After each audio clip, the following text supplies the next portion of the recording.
All right, I believe we are. So, hey everyone, my name is Trevor Daly. I am with MagMod, and I'm excited to be doing another How I Shot It, this time live with Ray Sawyer. So, Ray, thanks so much for joining me. Thanks for having me, Trevor. It's an absolute privilege. Yeah, no, this is gonna be great. And guys, if you are tuning in live, feel free to ask any questions that you might have. I got my phone here, and I'm gonna try to keep track of those. I love any emoticons, any comments, any of that kind of stuff. In fact, Ray, why don't you tell everyone where you are doing this from? So I'm based in Durham, which is near Newcastle, which is in the northeast of England. So across the pond from you, Trevor.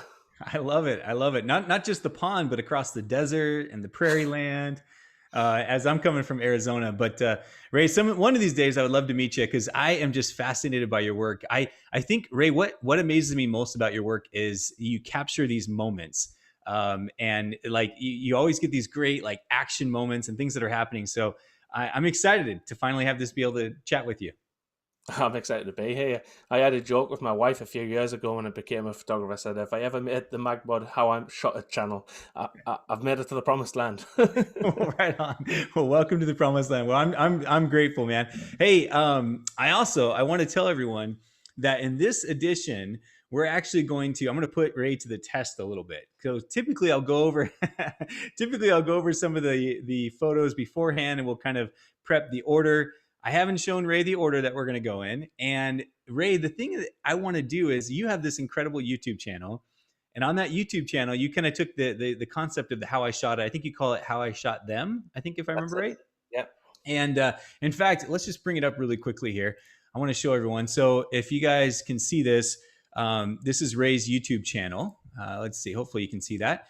And on Ray's YouTube channel, he does this kind of like 15 photos in 15 minutes.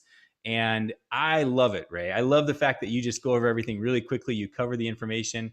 And so I'm excited to actually do that with you. I wanted to typically we'll do like maybe 5 to 10 photos. Last week's episode, we did quite a few with Devin and Hector. I think it was around 15 or so. But today, I'm going to throw 30 photos at you, 30 of your Oh, photos, and I'm going to have you go through just as I don't want you to be too quick. I definitely want you to make sure everyone understands. But I would love to see if we can just cover 30 photos and as little, let's do it. maybe 30 and 30. How about something like Let's do that? it. Let's do it. Awesome. Ray, before we do that, though, I do want to show everyone your Instagram. Hopefully, everybody can see this. Let's see. So, if they can go follow you, it's Sawyer and Sawyer Photography, Yep. right? Sawyer and Sawyer Photography. And then your website is also, is it Sawyer and Sawyer Photography.com? It's No. quite long-winded, Sawyer and Sawyer. So for the website, it's sasphoto.co.uk. Got it. Got it. And Ray, before we even jump into these images, tell everyone real quickly the story of why you chose Sawyer and Sawyer. I thought this was really cool. It was when my son was born. So there's always this thing of everyone's Dave Johnson photography, Jane Doe photography, and I didn't want to go with my name. So when my son was born, I called it Sawyer and Sawyer photography. So hopefully in the future, Tobias can join in. And I now have a daughter who's 2 called Elodie, so I've got double the chance. Yeah, that's awesome. Or maybe if they both join, you'll have to call it Sawyer and Sawyer and Sawyer Photography. Oh, I have to do some head scratching. Awesome. Well, hey man, I'm grateful that I can have this time to spend with you. So, Ray, what I want to do is I'm going to go ahead and share my screen, Awesome. and I have a keynote. Oh, I don't want to give you the heads up. Can't look at can't sneak peek. I want to go ahead and bring up your images, and then like I said, and these. So for those who are tuning in for the first time and how I shot it, it's an opportunity for these photographers to share their lighting, how they, whether they, what they envisioned or how they set up their lighting or where they put that. Now, I want to just tell you one more time, if you haven't already, find Ray Sawyer Photography on YouTube, go subscribe to his channel, go check him out. Because in his channel, not only does he talk about the images, but he also has a little iPad and he'll draw a diagram real quick and show you guys exactly how he's doing it. So this is going to be kind of like a preview of what Ray's doing, but definitely if you like his images and you want to see more and learn more from Ray, definitely go check out his YouTube channel. With that, Ray, Let's start the clock. No, I'm just kidding. So, why don't you tell us about this incredible image? So this image was one of my very first images that I shot when I became a photographer. So this was at the end of a 16-hour day, and the couple had wanted it. I'd stayed around for an extra couple of hours just to shoot this, so it was totally cool. So it's shot with steel wool, and it was the first time I've done it. And to be fair, I don't think I've ever done it as well. It's always the case. So this is like a 5-second timer. Got the couple to stand really still, lean the heads against each other for stability. They've stayed still. I've had a best man in the background, giving a good whirl. Bob's your uncle. It's as easy as that. And then just pray that you get the nice sparks from the steel wool. That's awesome. You know, Ray, it's funny you mentioned the first try, that this was like the best one. I remember my first sparkler exit shot was like the best sparkler exit shot I've ever done. And I've never been able to get quite as good of a sparkler exit shot since that, which is so funny. But so you said steel wool, groom spinning it behind him, and then you had one light behind him. Is that right? Yeah, sorry. I had a Godox V862 behind the couple with a grid and probably, I think, around a quarter or a half CTO gel just to give that rim light. Yeah, and for those who haven't done steel wool before, it's just really cool. You can light it by using a battery. Yeah. Oh, yeah, yeah, absolutely. The only thing I'm going to tell everyone is be careful that you don't have Yeah. any dry brush around you, because you definitely don't want that. Those are, you're going to get little pieces flying off everywhere. Super, super cool, Ray. Love it. How about this one, Ray? Well, this is a funny one because Adele went, Ray, can we throw the bouquet? I was like, yeah, no problem. But then all the reception guests started arriving, so doing the thank yous, giving cuddles, and about 40 minutes passed by and she went, can we still throw the bouquet? And it was about blue hour by this time. So I've had to go outside. I've set two 8200s up. So at around about 4 o'clock and 8 o'clock on a clock. Uh-huh. Obviously, everyone's congregated down by the bottom of the steps. So I'm up there with Adele and I've just went, right, whenever you're ready. And I've put the flash powers on probably the 16th so I can rattle a few photographs off. Just hossed it in the air, and just when I look back at it, and the flowers were just perfect, and I was just like, yes, golden. Yeah. You know, I love it. I love it because oftentimes, you know, we'll focus on like the bride and put all the light on her and stuff. But this is so great because you're getting it right where the action's at. And you can obviously tell that the bride's part of it, but she's just kind of that second thought in Yeah. this, you know, because the action's where it's going. Super, super cool, man. Hey, I Uh, just wanted, before we go on to the next image, I just want to give a quick shout out to some of the people that are tuning in and saying hello to you. We got Harshal says hi. You got Photo Azgur, Photography. I'm not sure how to say that. Looks like maybe Portuguese, French, Italian. I can't really tell.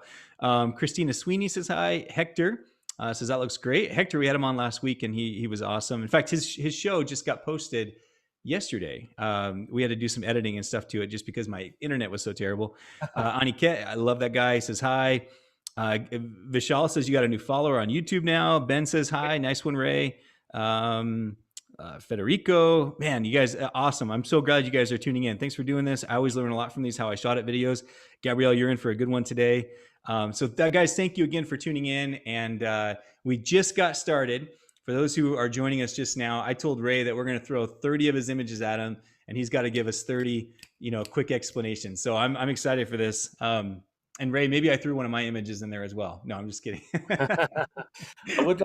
on this image, I forgot to say, obviously, it's got half CTO gels on there as well with grids. Obviously, it was blue hour, but the firing the half CTOs into them helps to bring the Kelvin down even further in post. So you get just a really blue with orange, which is great complementary colors. So it just works really well. I love that, Ray. I love that you added that to really bring out that contrasting colors, the warmth and the coolness. Awesome. Good stuff. Can't go wrong with blue and orange. Right? Absolutely. Ray, this one's incredible. Tell us about it. Oh, this was one of my past clients, and I've started doing these things called adventure shoots. So after the wedding, because sometimes you only have half an hour to do photographs, so we'll go to the Lake District, which is about an hour and a half away from where I live, and then this one here, we actually tented over the weekend, so we camped. So we jumped in the car, drove down to a car park. We had about an hour's hike up, got changed at the top, and we just did a full-on hour's photo shoot at the top during sunset. So with this one, carried up heavy-duty light stands, tripods, everything. So there's a heavy-duty light stand about 3 meters, 2 to 3 meters in front of the couple with an 8200, a grid, a quarter to a half CTO gel, and a sphere. And not many people would maybe pick this out, but there's actually a Godox V862 behind the bride as well with a grid, a Nice. quarter CTO as well, just to give it that little bit of separation from the clouds and mountains in the background. Absolutely. So you did kind of a cross lighting, kind of it was the first light you mentioned was at like a 9 o'clock position. Yeah, it's pretty much. Can you see the rock?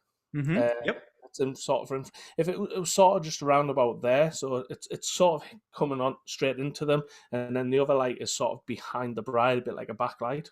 Yeah, I love that. And it's funny how that light behind them, it makes such a huge difference.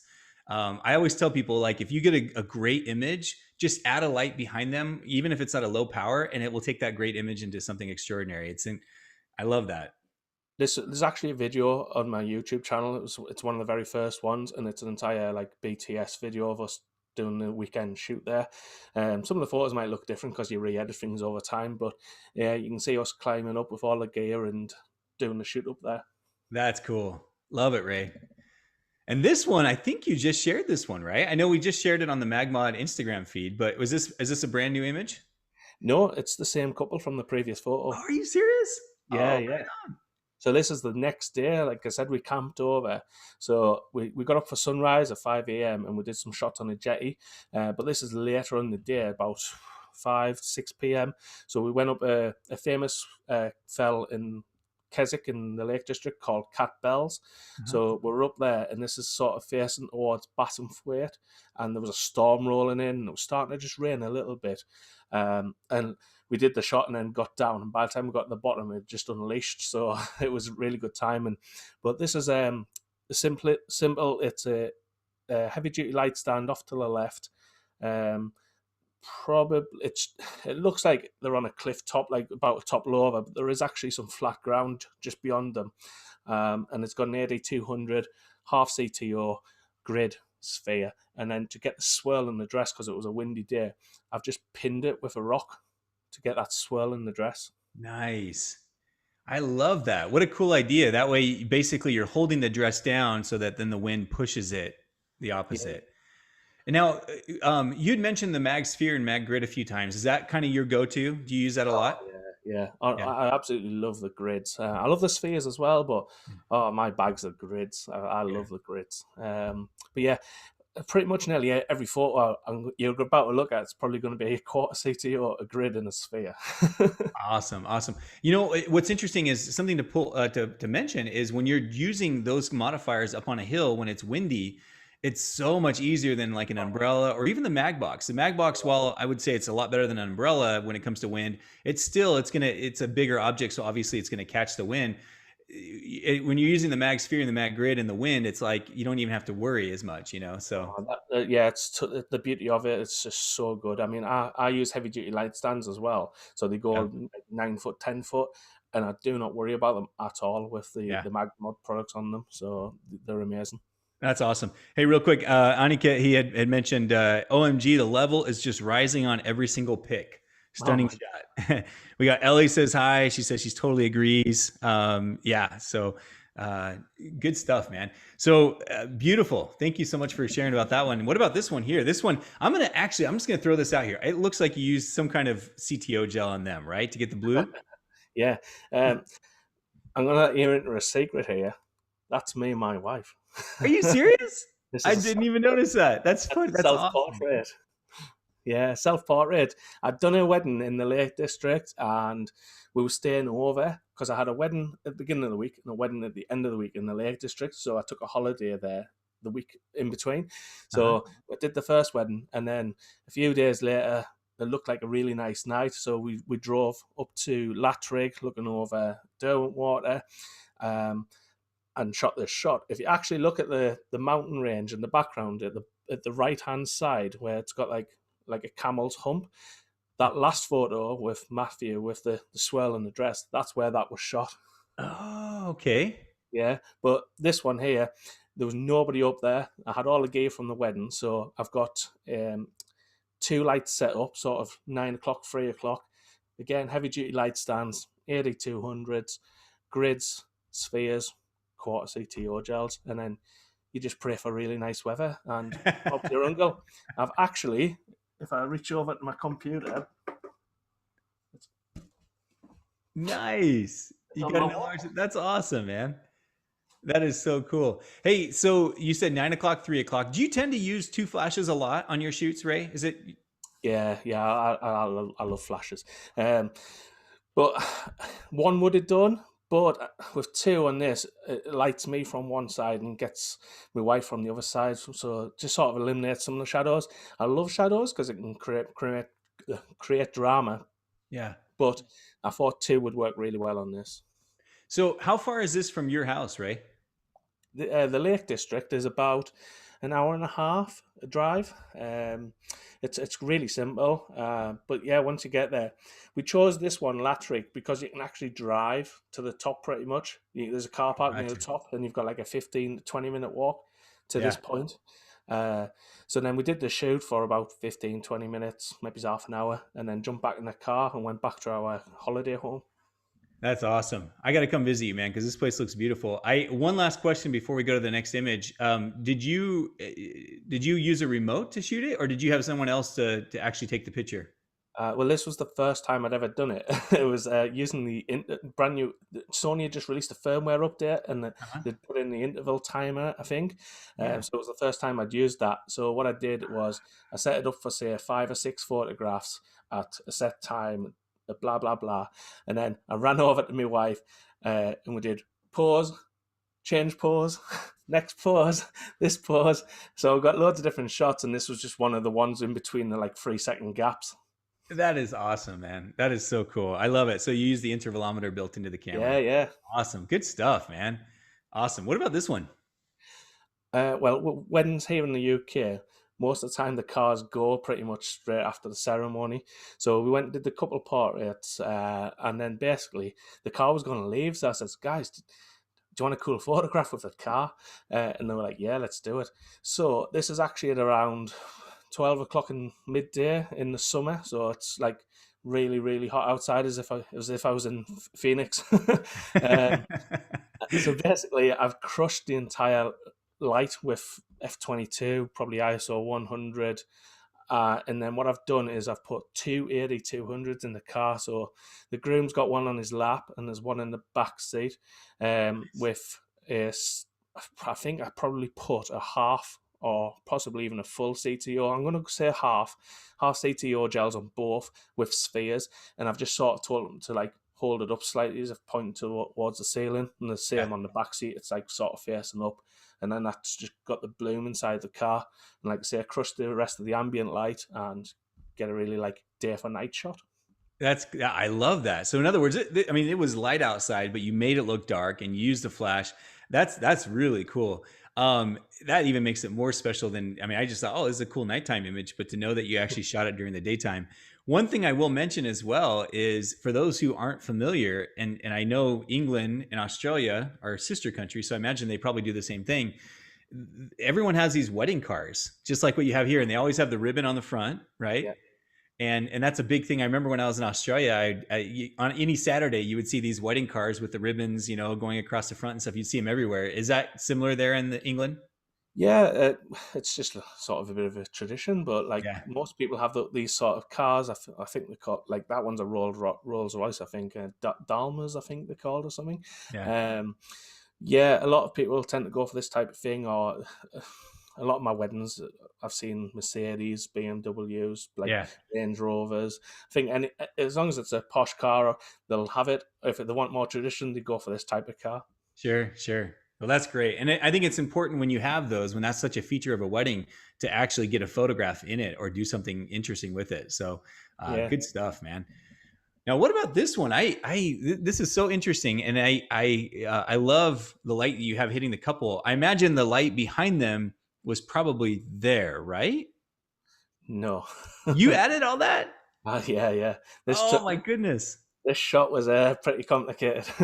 It took about took about 15 minutes to do this photograph.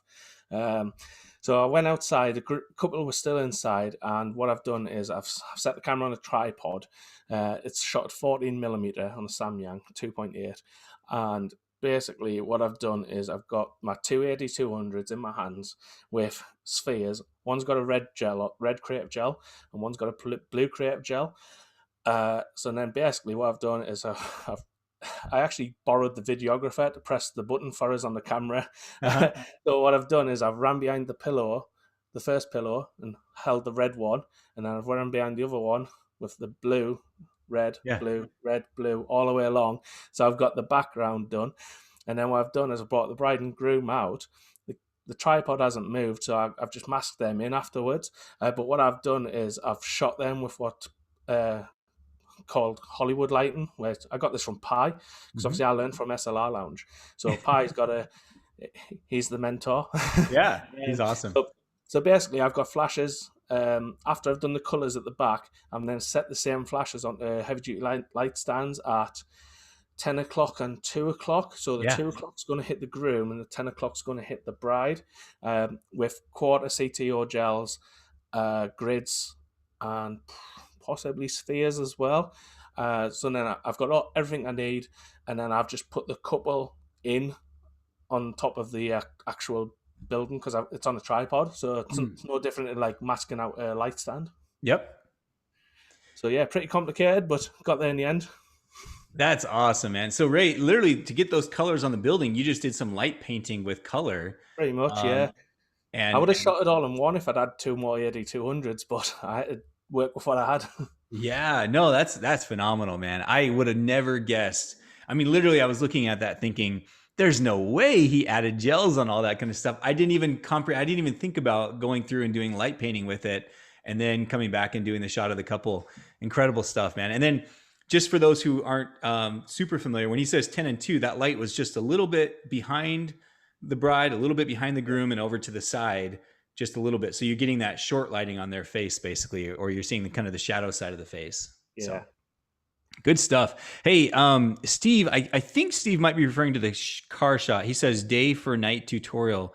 I think he's asking about that. Is that the tutorial did you watch a tutorial with Pi, or what? Was there a tutorial that you had mentioned, or is there something on your YouTube channel about that? No, I think he's just meaning, can you do one? Well, I think that's what he's meaning. But if that's the case, yeah, no problem. But yeah, obviously I learned through SLR Lounge with the premium membership, so Pi's getting a good shout out here. But it's just taking all that knowledge, and once you've got the skill and the knowledge, you can sort of apply it to anything. So you sort of know, well, if I crush the light, it'll go blue, and I can do this, and I can do that, and yeah, you sort of just know what you're doing. Yeah, that's awesome, Ray. I maybe that could be one of your future videos, is kind of showing how you take a daylight scenario and turn it into dark time in the camera. So good stuff, man. People are eating this up. They're loving it. Cool. What about this one? This was shot in a quite challenging venue. They have like these spotlights in the ceiling everywhere, so you'd have perfect exposure, and then the bride would walk under it on the way to the ceremony, and then she'd just be pure white, and it was just like, oh. But after the ceremony, we took them upstairs, and there's this photo booth, so it's not as a darker room as it looks. Again, I've just sort of like crushed all the light using aperture, probably f16ish, I would imagine, and then I've given the groom one of my 8200s, and the red creative gels on there with a sphere.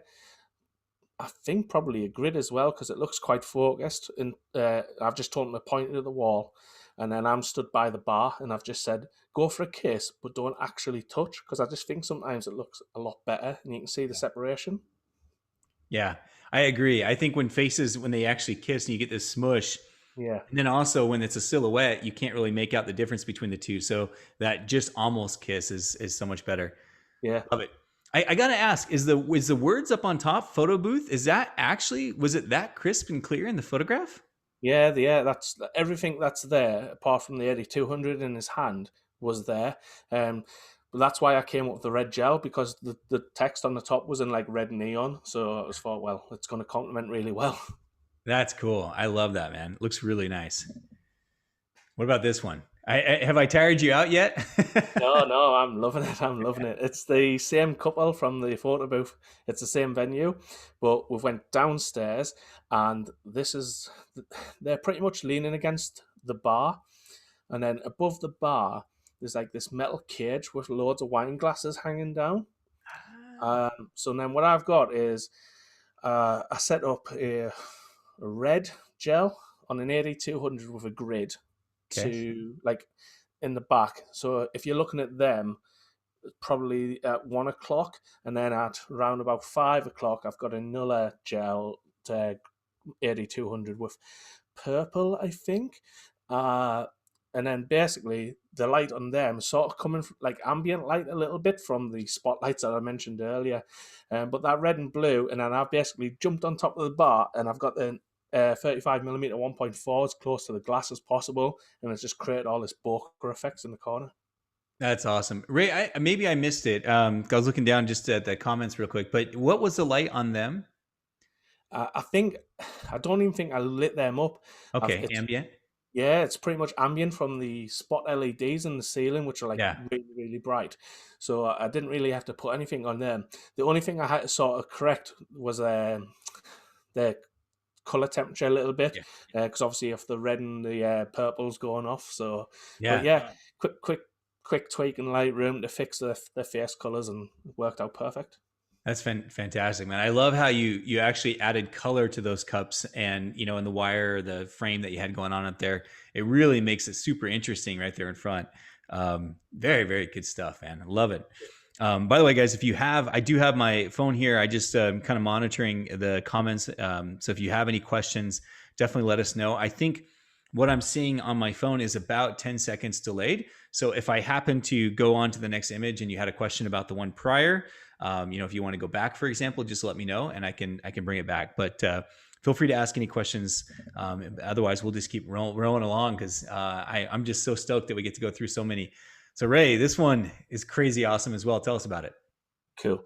I'm going to try and get them a bit shorter, like you asked for. So, 8200, full CTO plus a half CTO, so double stacked, and then a sphere behind the couple. And this was shot in December of 2019, and it was like a really foggy night. So it was a Christmas wedding. And these stags are there all the time because the venue's like logo is a stag, a bit like mine. Uh-huh. uh, yeah, pretty much that easy. And it was nighttime, so the flash is probably at around an eighth to a quarter, depending on Uh-huh. how much I wanted to burst it through. But I knew because it was foggy, I'd sort of get these lines coming off it, and it just Yeah. worked really, really well. So you actually stacked two CTO gels on top of each other, a full CTO and a half CTO. Is that what I heard? Yeah, yeah. I just wanted to try and get as like orange as possible without just having it one CTO and then raising it up a little bit in post. So I thought if I stack it, I might get it even like a punchier orange. That's awesome. Hey, Guillermo, you might need to clarify this just a little bit. He says, how does he get that effect? Someone tell me, please. I'm not sure if he's referring to the previous image or this one. So Guillermo, maybe give us a little bit more information as to what effect you're referring to, and we can see if we can figure that out for you. Aniket says, oh, wow. He's been commenting on every image, which is so funny. I love him. And then Steve, he says, I could listen to him talk all day. I'm with you, Steve. That's awesome. Yeah. All right. So Guillermo, once you give us more clarification, I will go back and pull up the image to figure out what effect you're referring to. But in the meantime, let's go forward. Tell us about this one. This is a great cigar smoking shot. Yeah, so again, this was shot around beginning of December of 2019. So it's near the end of the wedding. The reception sort of like in just about to start and things like that. And beforehand, we talked about doing some like funky shots. We'd just done some champagne spray as well before this. But the boys wanted to have a cigar. So what I've got here, pardon me, is a free light setup. So I've got an 8200 at around 7 o'clock, 8 o'clock, with a quarter CTO, a grid sphere, and then I've got two other flashes at probably 10 and 2. I think 10 o'clock was the purple creative gel and a grid, and then the one at 2 o'clock was the red creative gel with a grid. And then we're sort of getting these purple colours from obviously the colour mix yeah, and then I've just like wait for a really cool laughing moment between them while they're having a joke, and yeah, nailed it. That's awesome. I love the use of two different colors plus that light on them, that warming gel on them. Really works well. I Guillermo was talking about, I guess he was referring to this image here, and he was wondering how you get the red and blue. And I think it's actually very similar. It's funny because we were just talking about it in the cigar one. You just used a red and blue gel, two different flashes, and Yeah. then where they mix, you also get that purple. So you kind of get the three combination of colors, right? Yeah, so anytime sort of mixes, you're going to get different type of color artifact Yeah. in, and then just use a 1.4 lens and make sure it's close to whatever you're shooting. So these was wine glasses, and then you get that really cool bokeh. Yeah. Love it, man. Good stuff. And it actually kind of seems like you kind of use a similar effect here as the one previously, right? Yeah, so like I said, this is the same couple, and I said prior to the cigar shot, we did a champagne shot. This is it. So pretty much, the lights haven't moved. It's the exact same lighting setup. All they've done is one of the groomsmen came out. The brides went in. I've given some cues on how to spray the champagne up, and they've just had a good time. And I've just lowered the flash power a little bit, I think, so I could just run them off at maybe 10 frames a second, just so Yeah. I make sure I've nailed it. And it works out really good. The thing I like here is if you put the key light a little bit stronger than the other two, it sort of like punches through the others. So that's why the bride's sort of like knocked out a little bit. Yeah. I like that. Ray, your flashes, the ones that were colored behind them at 10 and 2 position, did you have them far enough off frame that you didn't have to edit them out, or did you have to edit those out? No, they're just slightly out of frame. This is actually a car park. There's cars and everything behind them. Gotcha. Yeah. Nice. So cool. How about this one? Okay, so this is a shot at one of my preferred venues, and it's pretty simple. Again, shout out to Pi. This is using a double stack backlight. So basically, what I've got here is a V862 just behind the couple, probably 2 to 3 meters behind, with a grid. A quarter to a half CTO because I knew we were using orange smoke, so I sort of wanted to complement that. And then I've got one of the groomsmen using smoke, and I've just told them basically run left and right behind the groom, and that would have been fine. It would have looked like a great shot, but the rest of the frame would have looked black. So what I've done is then took another light a lot further back, maybe 20 meters back near the Hmm. building, and that's got the same sort of setup. It's got a greater sphere and a half CTO, and that's what's lighting the trees above the couple. So that light wouldn't have hit the trees if I just used the one light. That's awesome. I love that. So you had two lights behind them, one a little bit closer with the smoke, and then one further back for the trees. I love that idea. And Ray, I'm going to let you grab another drink of water there if you need it. But I just want to mention, because I've been throwing questions at you. I wanted to mention Hector the video actually we posted yesterday. They finished with a shot where you get the sub framing where the couple is just perfectly right inside those trees. And guys, that's one of those things where if you're going to take the time to set this kind of stuff up, make sure you have a really what we call clean space behind them, whether it be the clouds or the mountains or whatever. Make sure there's kind of that clean space and you get them framed inside something, which you did so perfectly here. I love it. Yeah, a little tip as well if you're doing this type of thing. So I've tried to create a little bit of separation by giving the kiss on the head rather than, like you say, kissing on the lips and making a mush. So you can tell it's two people. But the bit between, like, the gap in between them where the necks and everything are, if they've got like hair hanging down and stuff, it can look like the girl's got like a beard. So just Photoshop anything out in that gap and just make sure it's nice and clean, and it just makes the separation look really well as well. Great tip. Great tip. Hey, Ben Power, by the way, Ellie says, Ray, well, she actually put Ray! Exclamation points. She says, great stuff and very inspiring. Thank you. And then we have Cosimo, thanks for watching. Ben says, are you using stands or human stands? No, I don't think I've ever used a human stand yet.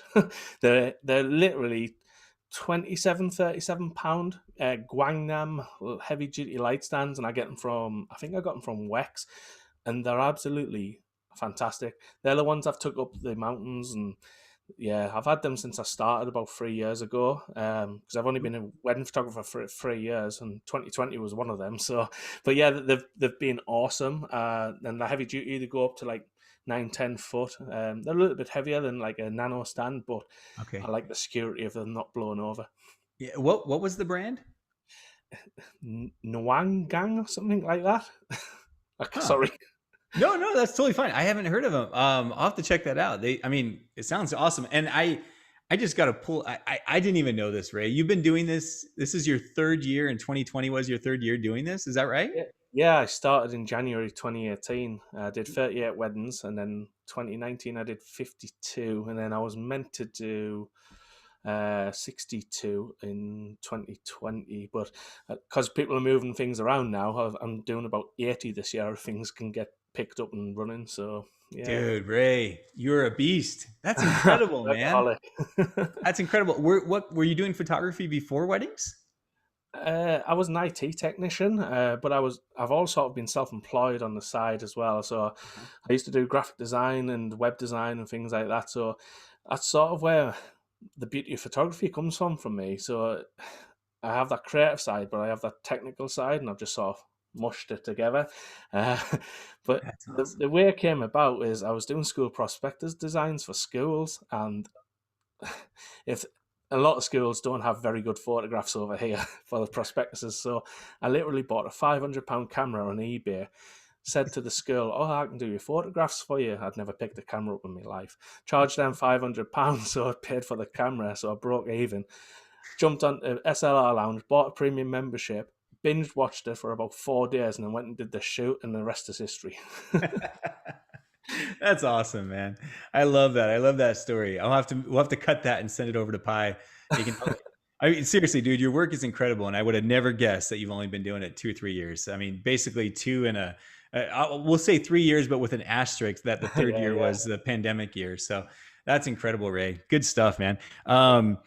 Let's see. Oh, here, Steve has a quick question. He says, "Are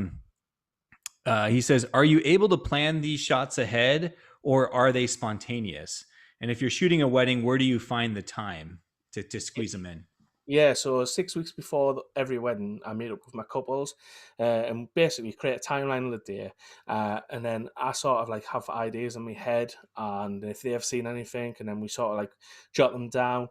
So we sort of have 2 or 3 epic shots in mind, but then I always say to them, "Look, on a wedding day, creativity can just come out of nowhere, so we'll just roll with it." But a lot of the times, I sort of have things in mind, but it's going to sound a little bit big headed here, but I sort of just can look at something and come up with things in like a few seconds. Yeah. I don't know, it's probably my creative background in design or something like that. But yeah, I just see things and away it goes.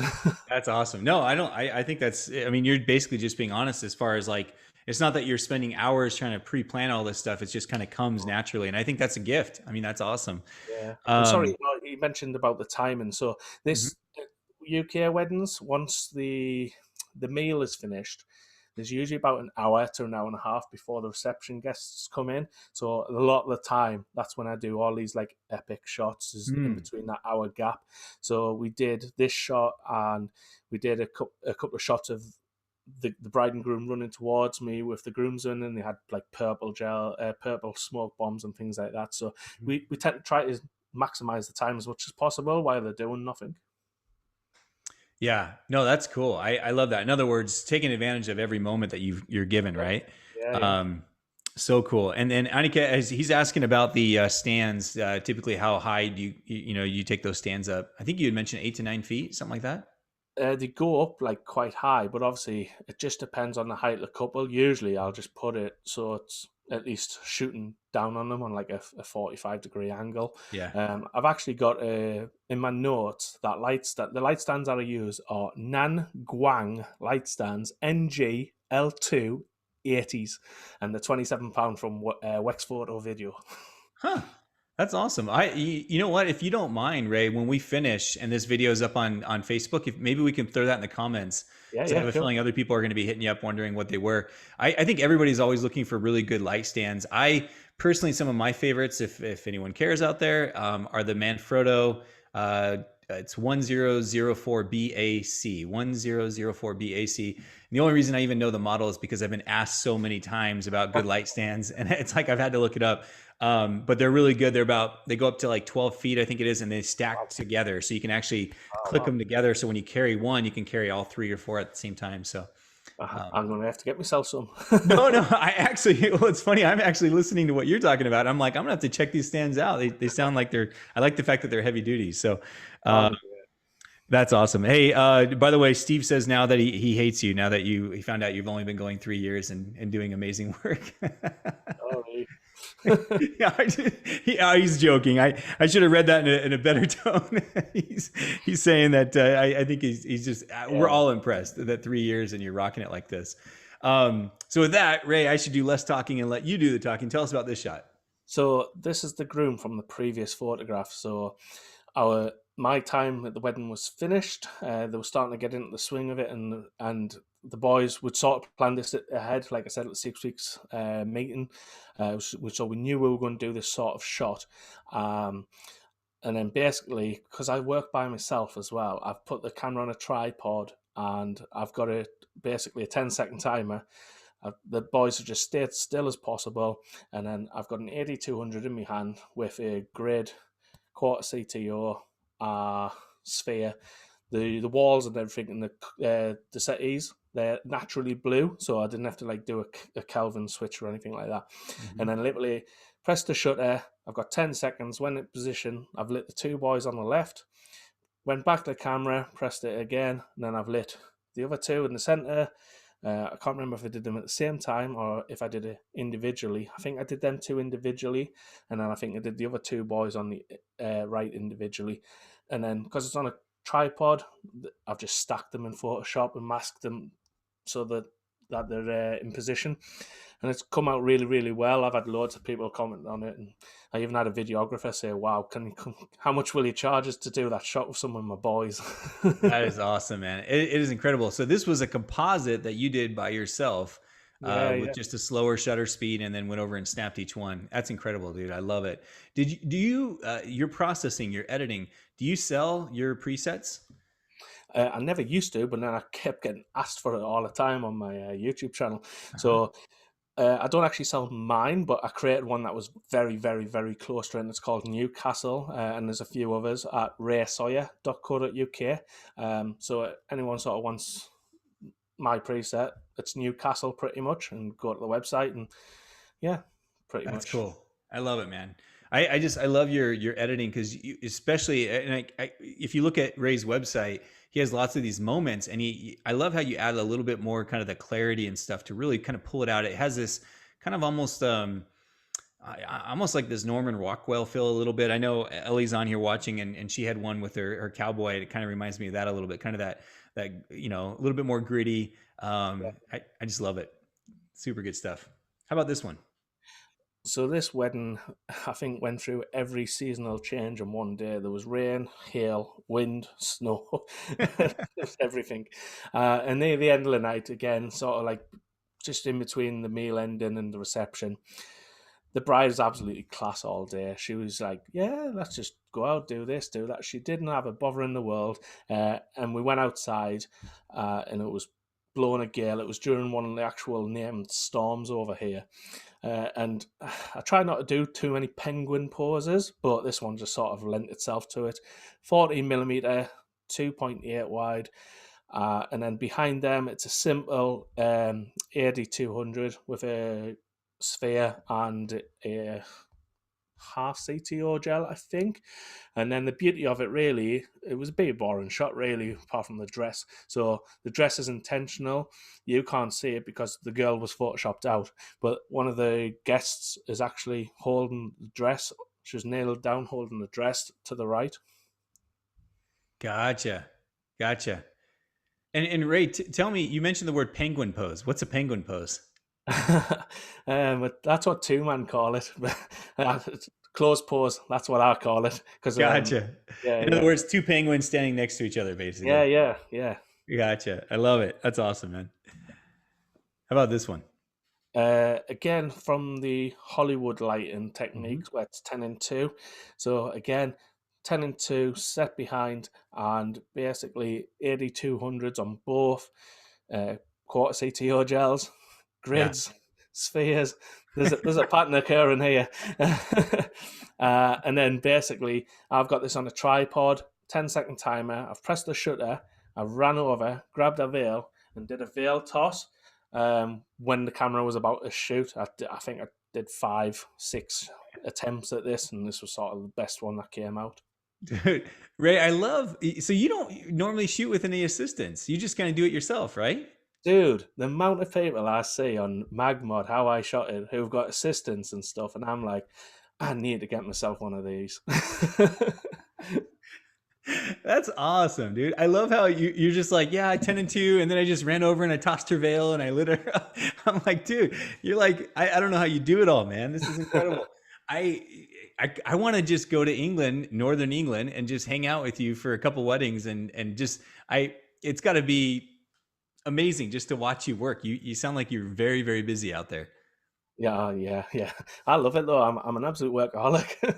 That's awesome, man. That's great. Well, I'm looking forward to when Tobias can actually be out there helping you. Me too, so I don't have to run backwards and forwards. That's awesome. I love it. How about this one? This one caught my eye. This is super interesting. Well, nearly all of the images that were shown here have won awards, but this has won quite a few. And there's actually one that I've won, but I can't say anything about. We'll leave it at that. But this one is quite. I don't know in America whether you have venues with like partition sliding walls. Yeah. I've seen those. Yeah. So that's what this is. It was a COVID wedding, so they had like a 30 guest limit, and it was quite a relaxed day. So it was just a case of like just doing things when we wanted to, and it was very, very chilled.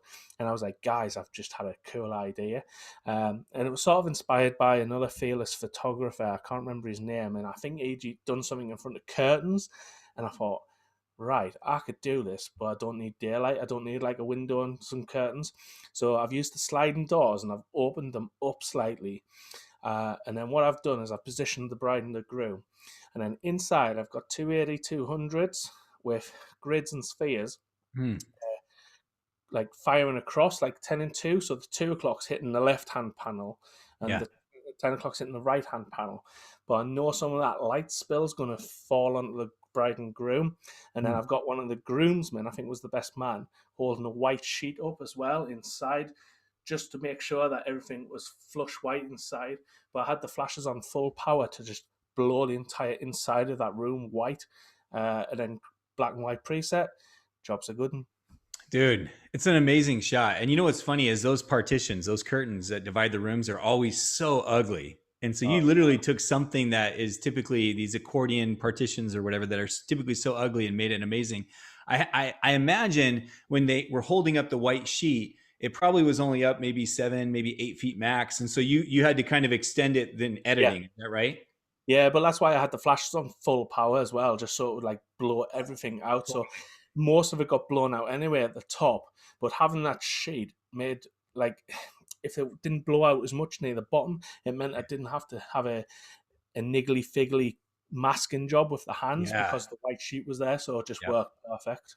It's a super that's the biggest tip right there is you basically with the parts that are going to be the hardest to edit you already took care of with it. And I love the fact that you put your flashes at full power. By the way, I got to mention you talked about needing assistance. Alex, Ray, I'll come and assist anytime. Steve says I volunteer. Ellie says I'll hold your stands, Ray. So everybody, you got lots of assistants, Ray. You just gotta holler. They wouldn't be holding these stands for too long. Like I said, they were heavy duty. That's awesome. Well, Ray, again, I don't know where we're at as far as the numbers go, but you're absolutely killing it. And so if we can steal some more time from you, I'd love to just go over a few more images.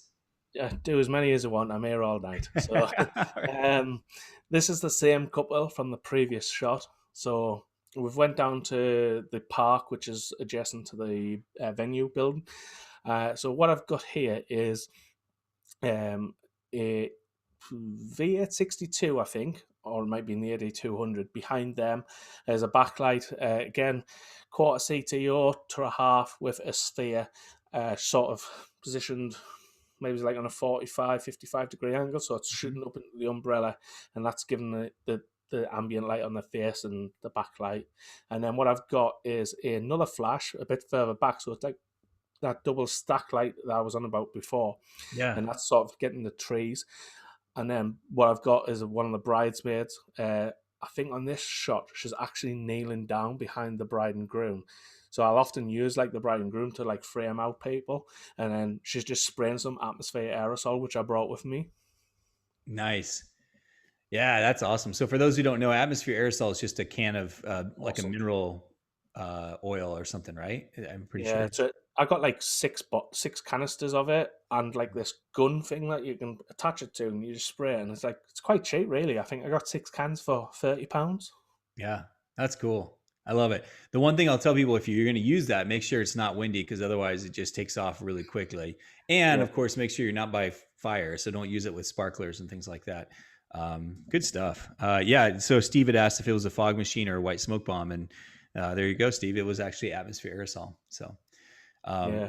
really cool. Oh, and then Eric is asking, is the 8200, is it a pro or is it a regular 8200?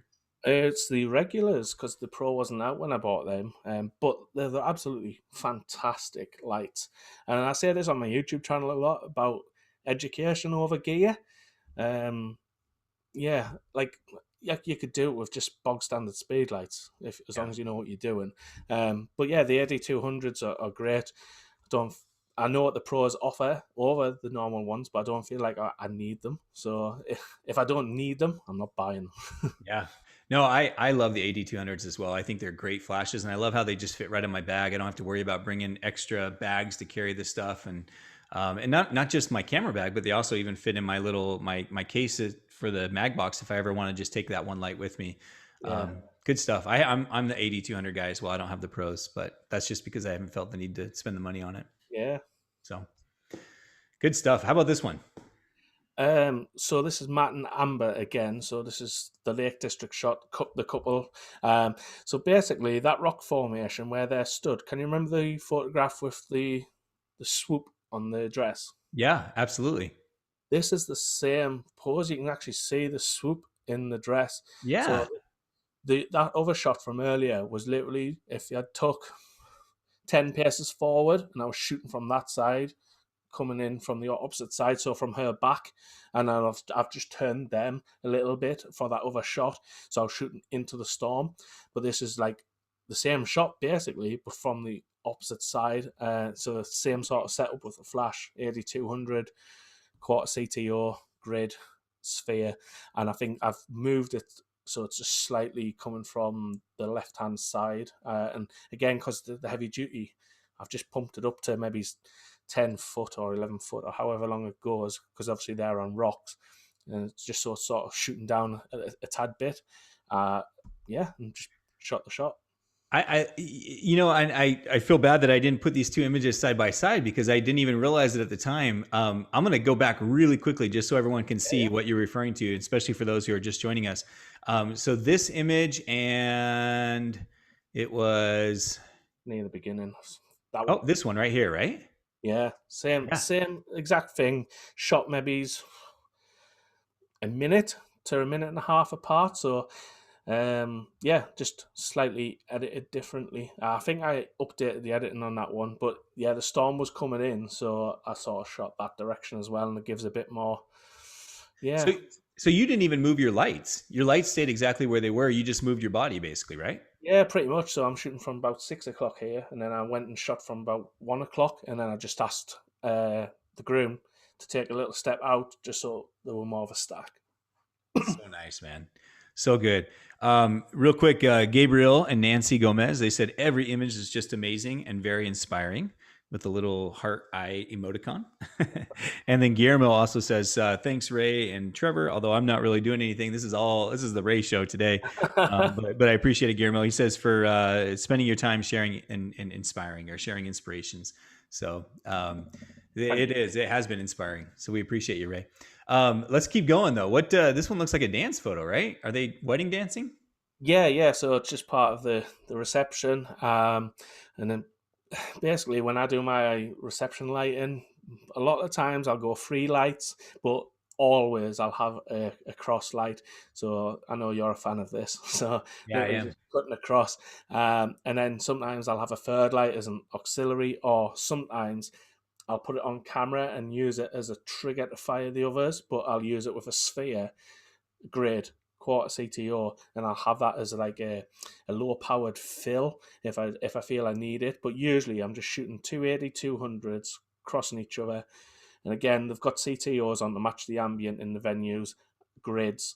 I tend not to use the spheres anymore now for this because I just want to funnel the light to the dance floor. I found when I was using the spheres on them as well, I was just getting a bit too much light, so it was increasing the ambient. So whereas if I just use the grids, it just funnels it, and I can sort of like get that more of a black look. A little bit of burning post obviously on this one as well, but you Sure. can achieve the same sort of thing just using the flashes if you just use the grids and Yeah. cut all the ambient light out. I love that. I think that's great, man. Yeah, I'm a huge fan of cross lighting, especially on the wedding receptions. And sometimes I'll even just do cross lighting, and then I'll put one little flash on my camera just to kind of just a touch of light in front of me. But good stuff. Um, and then what about this one here? I love the sky in this one. Is that a real sky? Yeah, yeah. There's not many photographs. I think maybe one photograph I can think of that I've swapped the sky out on. But pretty much nearly all the time, the skies are the skies. So, That's beautiful. but yeah, obviously the wedding had just finished. So these are actually Liam's one of my friends actually. So I shot his wedding, and then I was about to go, and I was like, guys. Look at the sky. Do you guys want a cool photo out the front of the building? And we're around the back at this time. So I drove around in the car, grabbed the light stands out. They were walking through the venue to come to the front. And literally, it took me about 4 minutes. I was just like, bang, bang, bang, bang. So light stands up, 8200s on, half CTOs, grids. Couple came out, and I just went, right, guys.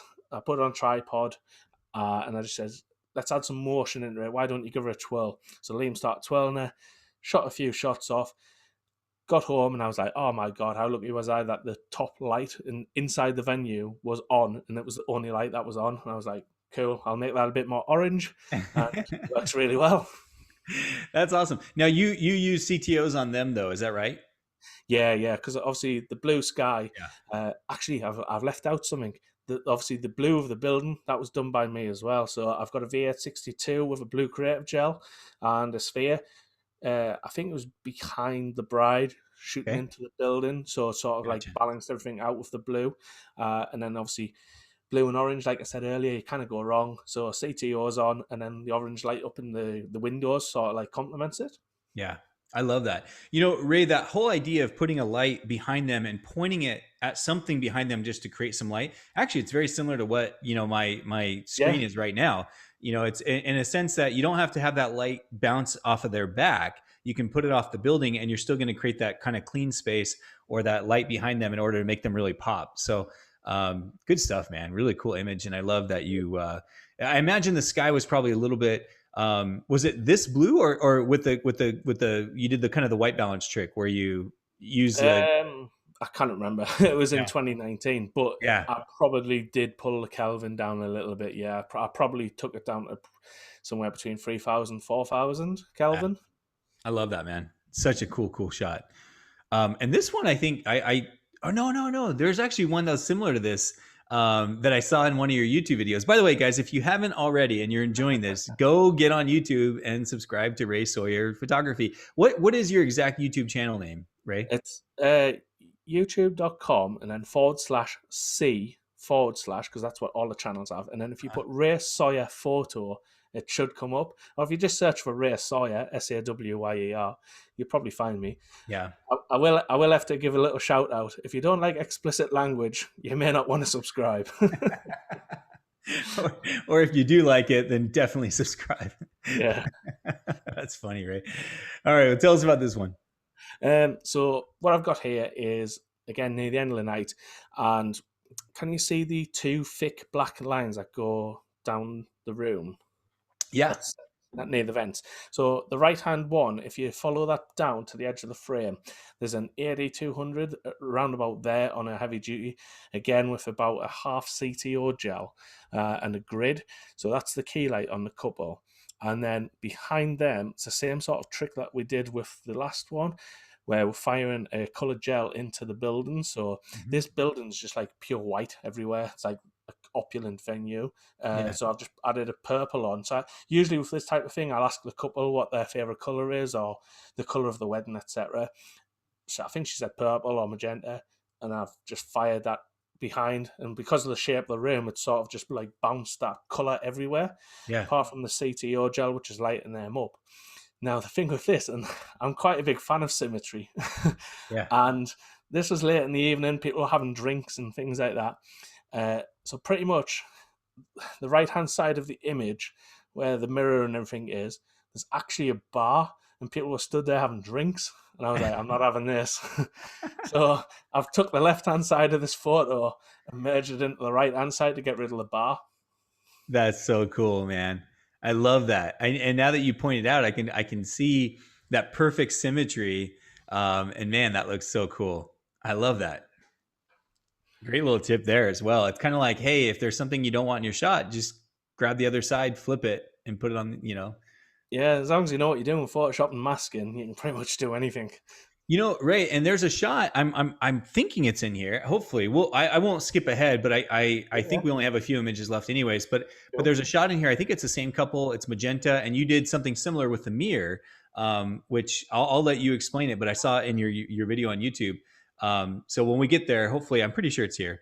You can talk more about that. But how about this one? Yeah, so again, late in the evening, the reception was about to start in maybe 15 minutes. In the sky was just like, whoa, let's go outside. And they've got this like arch Yeah. stone plinth. So I've just thrown them up there, said, give her a spin. I think I've got a V862 behind them somewhere, Yeah. given a tiny backlight if you look at his hair. If I didn't, that's maybe just coming from the sun. I can't remember. I think I shot this in late 2018 or early 2019. Yeah. Uh, and then to the right on the floor, so they're probably a meter above the normal floor. So now Okay. on the normal floor is where I've got the 8200 light stand. And again, just shooting into them with a grid and a half CTO.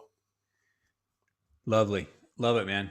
Hey, Steve, he is asking if on this shot here, he says, is that a reflection of your light behind them in the window? I think he's referring to that little Ah, tiny light. It looks like a MagSphere back there. Is I that, wish is I hate it when I don't see something that should have been photoshopped out. that... No, I think it's great, man. I didn't notice it either. It's actually Steve must have a sharp eye. He was looking for those Eagled. things. Yeah, Yeah. wow. Well He, done, man. I love it. I love it. Um, this is a good one, and I love this one because it oftentimes when we're shooting fireworks, we'll think about using wide angle lenses to be able to capture it all. But here it's pretty obvious to me that you use something with a little bit more compression, or at least, or they're really close. I don't know, what kind of lens did you use on this one? This was at the end of the night, and they got everybody out. There was about 100 people out there, and they paid for this. Sorry, they paid for a fireworks display, which ain't cheap over here. Yeah, And it lasted about 6 minutes. So you can sort of see the shadows on his back is like the guests. yeah, So they're sort of stood in front of the guests. So I think I was using my Sony 85mm 1.8 for this. okay, And I've got, I think I set the flashes up sort of like Siri's going off. Sort of set them up at like 9 and 3, or maybe it's 8 and 4 for the flashes. okay, Um, and again, I think I had half CTOs, grids, and spheres, and then I just did a mix of photographs of where they were in focus, fireworks were in focus, yeah. and different angles and things like that. But this was one of the ones I really liked. That's awesome. Ray, I know you don't really shoot with assistants very often yet. Everyone now wants to shoot with you, but I will say one thing I like to do if I'm doing fireworks, I like to tell my assistant, I say, hey, if I'm using a wide angle lens, I want you to use a little bit more, not telephoto, but like an 85 or maybe even a Cool. 135 or something, in order to really bring that compression in, or vice versa. If they're going to go wide, I want to go a little bit tighter, and it gives you this really cool look and feel as if those fireworks are just. I mean, obviously they were close here, but they're just right on top of them. So that's one of the tips I'd just throw out there as well for people. That's really, really cool. And it goes back to if you're doing different angles on your cameras, you're getting that wide, medium, tight storytelling from two people, which is awesome. But yeah, I get what you mean because the fireworks here, they were in a different field. They must have been Yeah, nearly 80 meters away, whereas it yeah, looks a lot closer. So yeah, yeah. cool. I love it. It looks really, really nice. Um, let's see.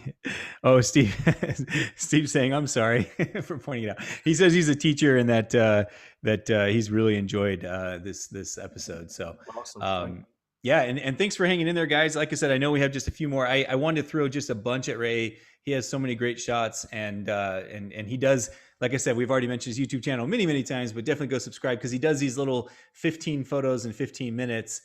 Which is really fun. So I thought, you know what, let's just throw a bunch of images at him and let him talk about it. So Ray, this is cool too. Tell us, was this actually during a dance or was this like before the reception or something? Oh man, this photo, this photo. The first dance had just happened. So this is like a room. Like, can you see my fingers? The room was here, which is Uh-huh. what they're in, and then there's an adjoining room. So the adjoining room is where the first dance and everything happened, and we did shots with like confetti cannons and stuff like that. So all of that was finished. So then there was sort of like, thanks for coming and all this type of stuff like you do. So then before I went, I says, do you want to do like this really cool shot? Because obviously they have this like cool chandelier in the ceiling, Yeah. and then the light at the top is like it's like internal rim lighting on like a floating ceiling. Okay. So I was like, I saw a lot earlier in the day, and I was like, right, I'm going to crush all the light in that room, do something with it later. So I sort of had something in mind. So I've got the camera on a tripod, uh, and you're as you're looking at this shot now, there's probably 30 people stood around them. Okay. Um, Over on the left, there's like a photo booth. The bars on the right, there's like stand up tables everywhere. So I've just crushed all of the light, but the lights in the ceiling are quite powerful. So I've literally put an 8200 quite close to them because I knew at full power, even like F22, Mm-hmm. crushing it all, I needed full power. So I've literally just put an 8200, maybe 7, 8 feet above them, pointing down with a grid and a sphere. Everyone was looking at us like, what the hell are these idiots doing? Took the shot, got home, converted to black and white. Maybe he's added a tiny bit more burning in. But pretty much, yeah, that they were dancing in between like 30 people in the room. That's awesome. Ray, and this goes back to the idea of not using assistants and stuff, but I noticed that you use a tripod in a lot of shots. Is that the case? Yeah, if I'm gonna, but I only use it if I know I'm gonna do something like a plate shot. Uh-huh. Um, so I probably used the tripod for this purely because the amount of people in the room. So I didn't want to leave a camera on the floor. Yeah. I think that was the only reason. I don't think I did a plate shot or anything. I think it was purely just so like people knew there was a camera there. Gotcha. Love it. Really nice. How about this one? Same venue actually, just outside. Like a golf course venue. Uh-huh. So this is just out the back. Behind me, where I'm shooting from, is like the golf course. So there's this lake, and I've just put the couple on the hill on the opposite side. Sun was starting to set, and I've just backlit them. So it's a really simple shot, and it's just a sphere and probably like a half CTO gel.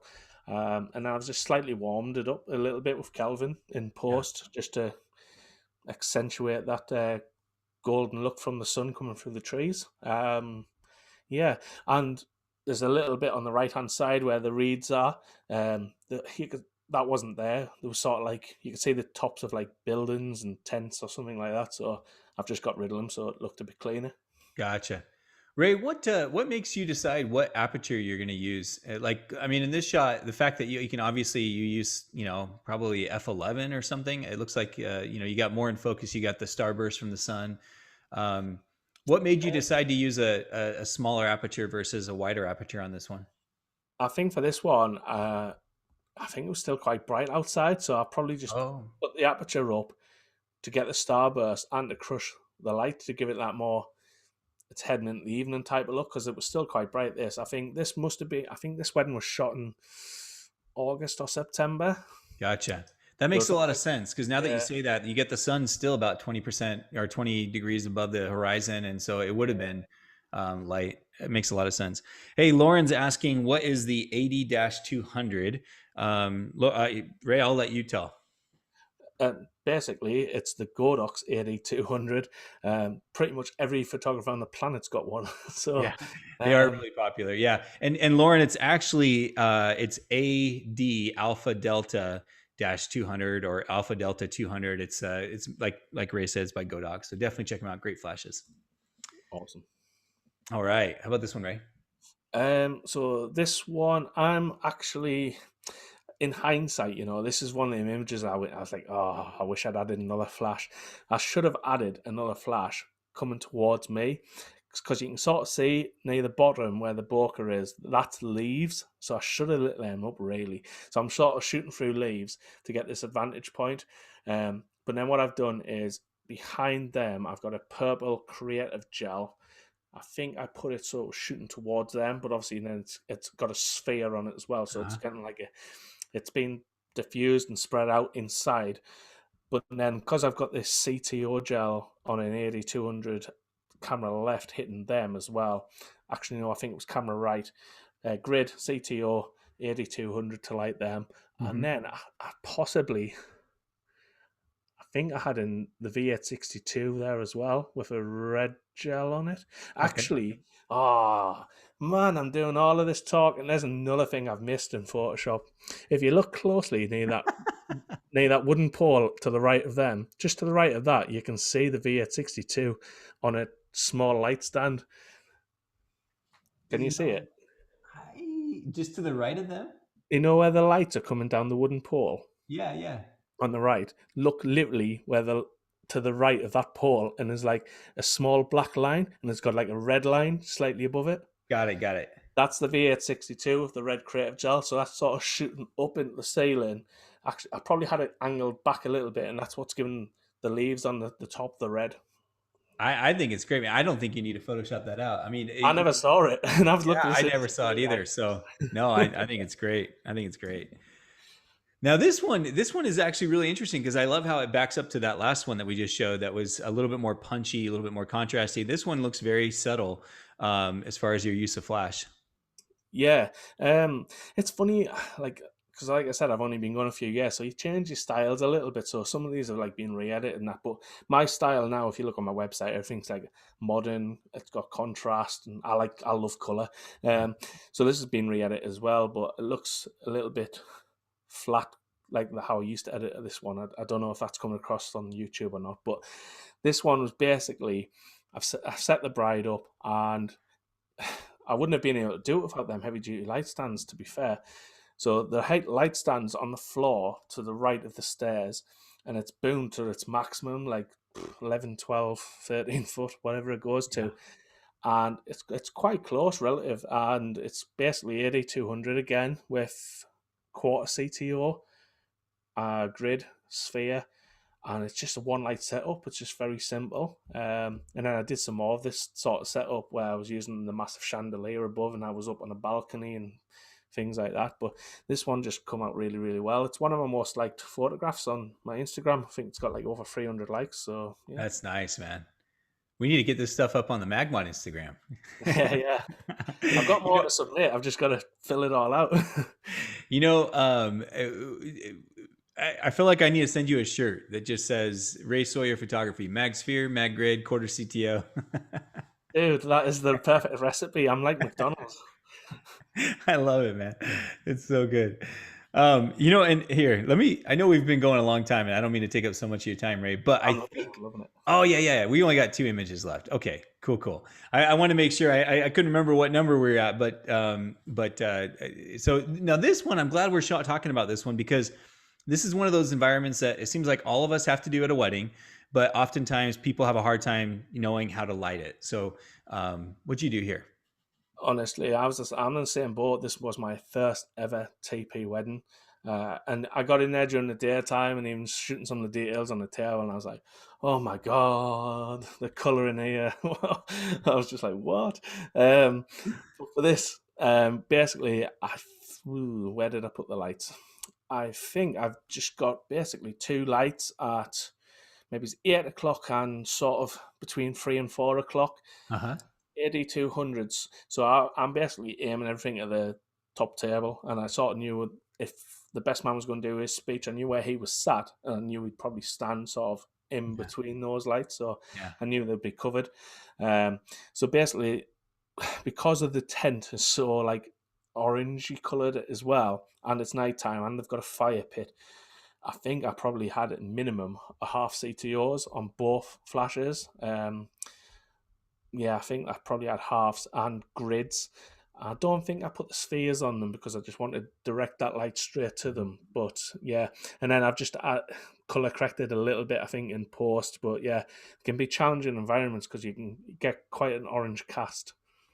So in a situation like this, you use the CTO so that you could shoot at a lower Kelvin or color temperature to a low, like a 4,000 Kelvin or something like that, making sure their skin tones are good and that the background is not too orange, too warm. Is that what you did?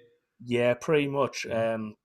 Because with that, I think when I shot it, like I've used the CTO gels to try and match sort of like the temperature of the entire thing because it's really orange. I mean, you Yeah. can see where the flash hasn't hit on the sides; it's like Yeah. nearly brown. So Yep. yeah, I've used the CTO so I can then bring it down a little bit. I think Yeah. I even probably added a small radial adjustment as well over Yeah. that section and just added a tiny bit of blue into the section. Really Because nice. obviously pulling the Kelvin down on the entire image would have made the Yeah. entire thing a bit too cool. So I've probably done some sort of like local adjustments on it.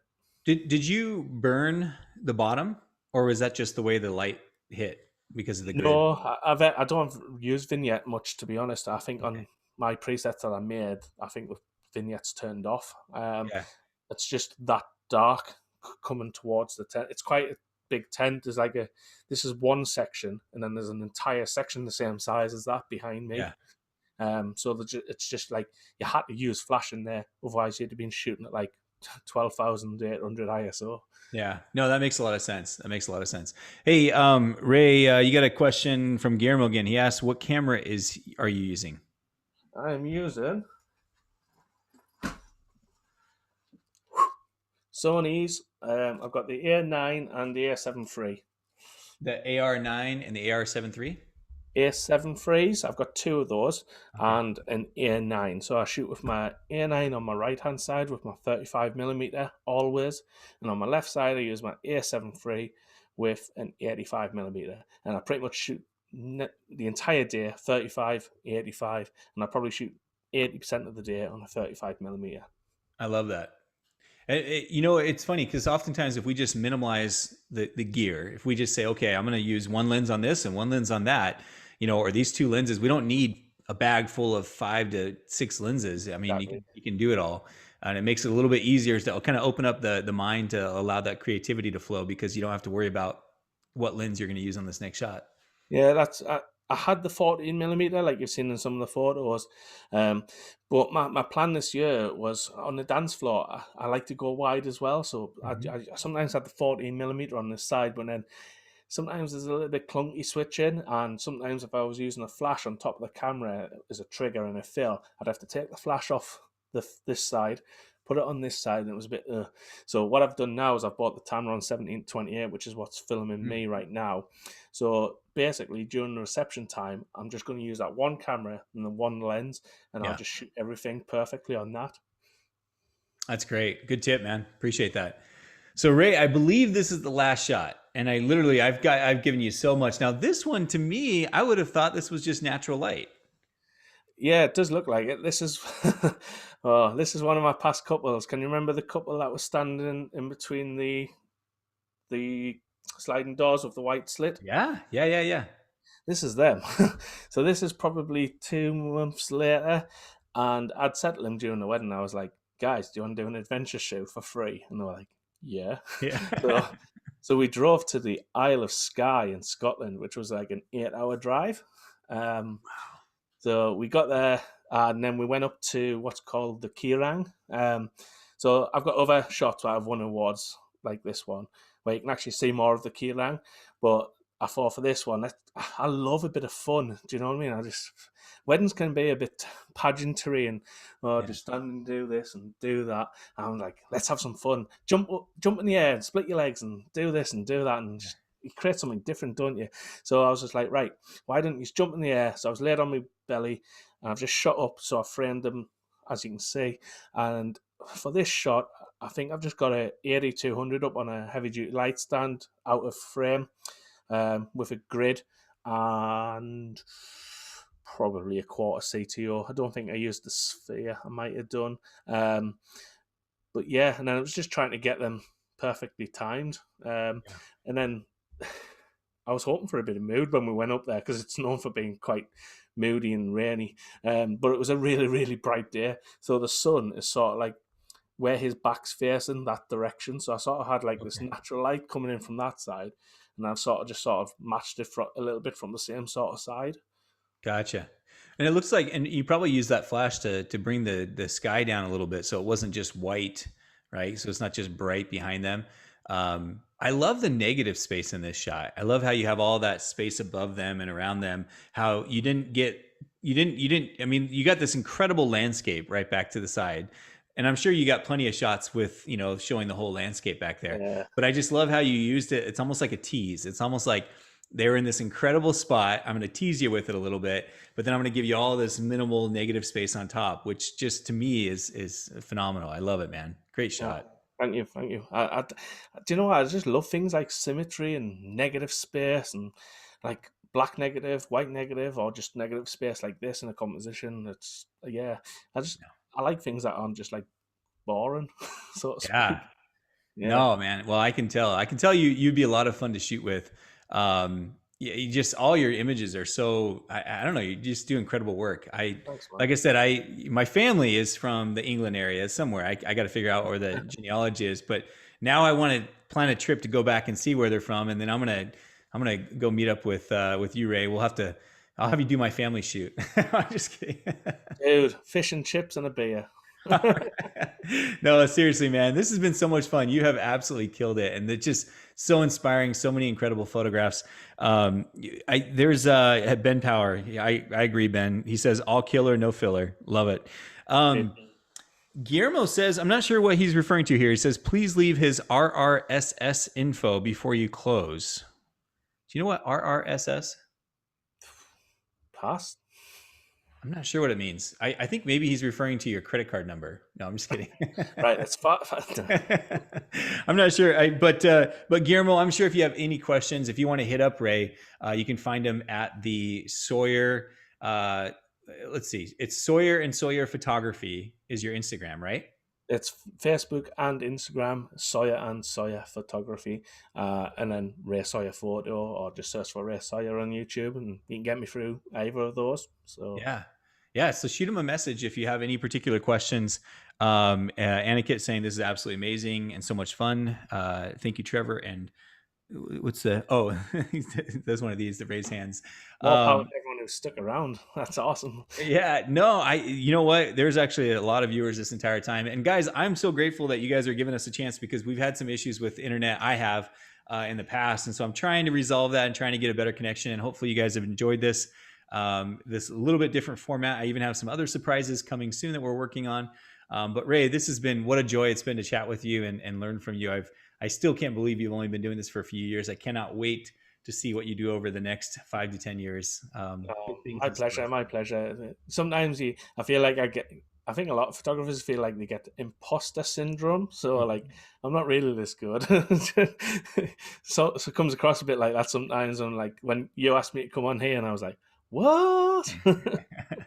No, I get it, man. Imposter syndrome is a real deal. We all go through it. And oftentimes it's funny because when we first start off, it's when we think we're like, yeah, we're killing it. We're getting like moms liking our photos and stuff like that.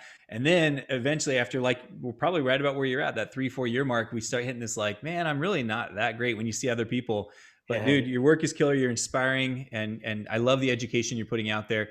Again, guys, I think we've already mentioned it 10 times, but go follow him on Instagram, go give him a YouTube follow, subscribe to his channel. And if you really like this about him chatting about his photos, as I already mentioned, his YouTube channel has 3 or 4 videos where he does 15 and 15, and he actually uses an iPad and he kind of draws out exactly where he's doing things. So he's out there sharing. So take advantage of his knowledge. That just comes from you guys as well. It was inspired from how I shot it. So when I hope this is actually going out to somebody just starting in their journey like I did, and I found how I shot it on YouTube, and I'd watch them in the bath, in the living room, I'd consume them like anything. So hopefully this has helped someone on their journey, and I hope to see them on here in a few years' time. I love that. That's a great way to close this out. Ray, you've been a treat, man. Appreciate you. Thank you I'm very so much. glad that we could do this. Cheers. Thanks for having me. Yeah, absolutely. Thanks, everyone. Thanks for joining us. And stay tuned. Each and every week, we'll get these inspiring photographers to come on here and share some of their work. So we appreciate you guys tuning in. We do this for you. So we appreciate your comments and you guys sharing it with everyone else. So thanks again. Thanks, everyone. Have a wonderful day.